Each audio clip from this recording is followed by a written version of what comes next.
Hello everyone, welcome to my page cook with Munmun. আজকে recipe হলো কাঁচকলার কোপ্তাকারি। 4টে কলা, 2টো আলু টুকরো করে কেটে নিলাম, নিয়ে জলের মধ্যে দিয়ে লবণ দিয়ে সিদ্ধ করে নেব।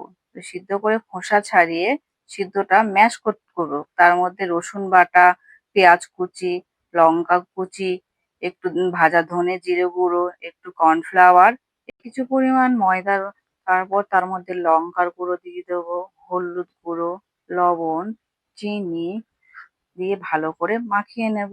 মাখিয়ে নিয়ে গোল গোল করে কোপ্তার আকারে শেপ দিয়ে দেব। এতে তেল দিয়ে তার মধ্যে একে একে সব কোপ্তাগুলোকে দিয়ে দেব।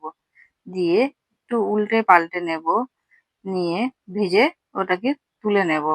কড়াতে তেল দিয়ে তার মধ্যে জিরে ফোড়ন, আদা রসুন বাটা, তারপর পেঁয়াজ টমেটো বাটা কষিয়ে নেব ভালো করে। নিয়ে তার মধ্যে দিয়ে দেব জিরের গুঁড়ো, দেব একটু লঙ্কার গুঁড়ো, একটু লবণ, একটু হলুদ দিয়ে ভালো করে মশলাটিকে কষাতে থাকবো। তারপর 1 বাটি দই দিয়ে দেবো, দিয়ে আবার কষাতে থাকবো। তার মধ্যে একটু গরম জল ঢেলে দেবো, ঢাকনাটা ঢেকে দেবো। কিছুক্ষণ পর ঢাকনাটা তুলে ওর মধ্যে কাঁচকলার কোপ্তাগুলো একে একে সব দিয়ে দেবো। দিয়ে ঢাকনাটা আবার বন্ধ করে দেবো। আবার কিছু টাইম ফুটিয়ে নিয়ে কোপ্তার মধ্যে চিনি, একটু গরম মশলার গুঁড়ো, একটু ঘি ছড়িয়ে দিয়েই তৈরি হয়ে গেল আমার কাঁচকলার কোপ্তা কারি।